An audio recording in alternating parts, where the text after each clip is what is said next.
یہ ضروری نہیں کہ جن کا مزار ہی ہو یا جن کے مزاروں پر زائرین کا آنا جانا ہو اللہ کے ساتھ تعلق ان کا ہی ہوتا ہے، یہ نہیں ہے۔ کوئی اللہ کے کسی صفت کے بدل ہوتے ہیں، کوئی کسی صفت کے بدل ہوتے ہیں۔ پیر مہدی شاہ صاحب رحمۃ اللہ علیہ، ان کی درگاہ کا تعارف میرے جد امجد حضرت باؤ جی اور میرے جد امجد حضرت سید غلام معین الدین شاہ صاحب، جنہیں عرف عوام میں لالا جی کہا جاتا ہے، انہوں نے ان ہر دو حضرات نے اپنے ادوار میں درگاہ میں بیٹھ کر پیر مہدی شاہ صاحب رحمۃ اللہ علیہ کو متعارف کروایا، ان کی ذات کو، ان کی تعلیمات کو لوگوں میں پھیلایا۔ لیکن اب چونکہ میڈیا کا دور ہے، اس دور میں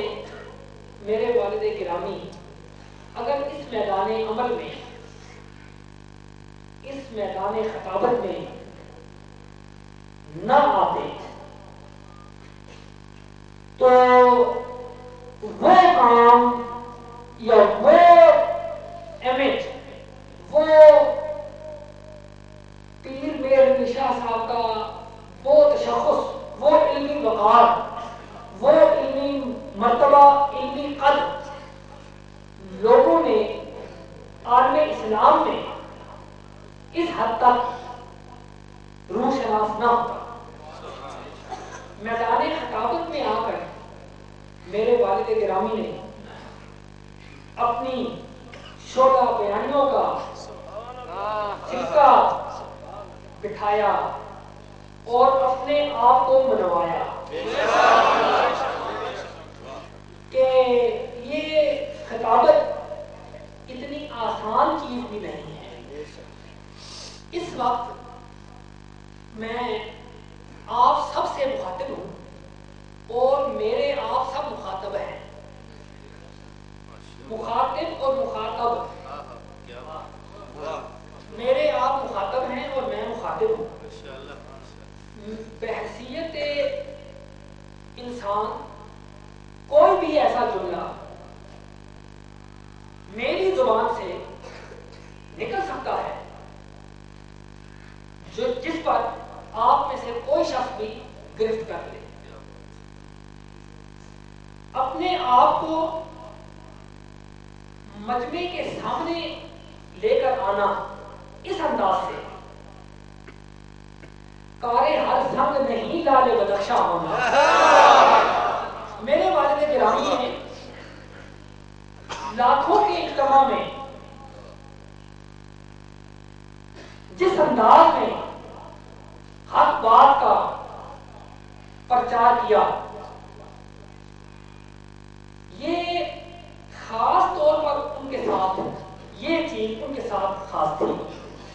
ہمارے پورے ماحول میں، درگاہی ماحول میں افق معانی سے جو طلوع مہر ثانی،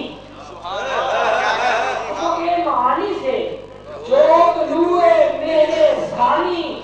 1949 کو ہوا، 1949 کو ہوا، اس کی ضیاء پاشیوں سے ایک کم 60 برس الفاظ نے اپنے قالب میں معانی کو سمویا۔ یہ اتنا آسان کام نہیں تھا۔ اس درگاہی ماحول میں جتنی تنقید کا سامنا میرے والد گرامی نے کیا، پیر صاحب بھی جانتے ہیں اور علماء کرام پر بھی یہ بات واضح ہے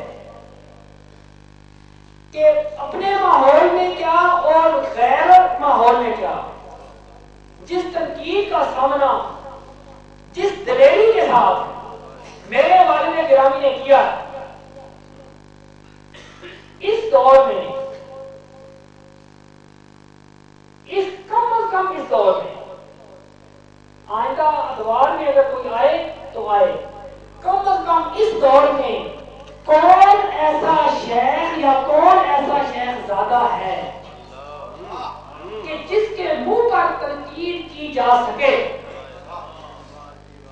آپ سب نئی باتیں سن رہے ہیں،